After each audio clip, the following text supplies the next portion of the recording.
A'udhu billahi minash shaitanir rajim. Bismillahir rahmanir rahim. Today, inshallah, by the grace of Allah Rabbul Izzat, we shall be doing the 12th and 13th ruku of Surah AnNissa. The coming 6 rukus are quite small, so we will be doing 2 rukus each. So today, inshallah, we shall be doing the ruku 12th and 13th. A'udhu billahi minash shaitanir rajim.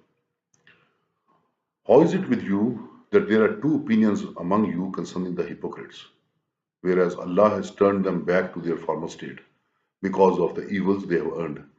Do you desire to show guidance to him whom Allah has led to astray? You cannot find a path for him whom Allah has turned away from the right path.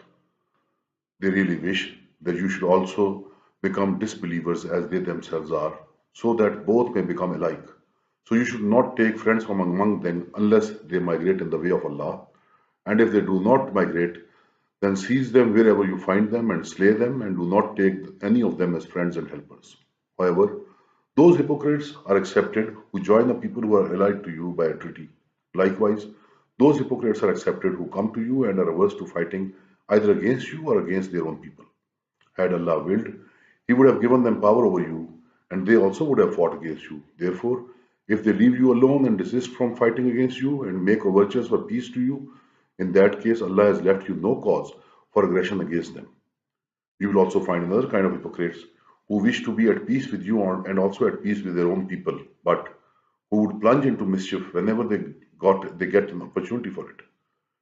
If such people do not desist from your enmity, nor make overtures for peace, nor desist from fighting against you, then seize them and slay them wherever you find them, for we have given you a clear authority to find against them. And now the 13th ruku. It does not behoove a believer to slay another believer except by error.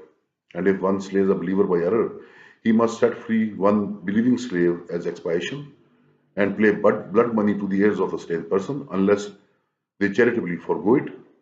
But if the murdered Muslim belong to a people who are at enmity with you, then the expiation shall be the freeing of one believing slave.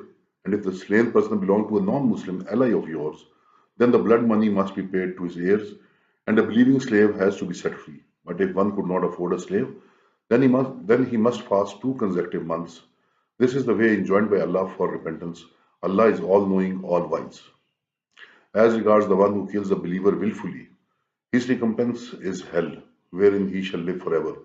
He has incurred Allah's wrath, and his curse is on him, and Allah has prepared a woeful torment for him.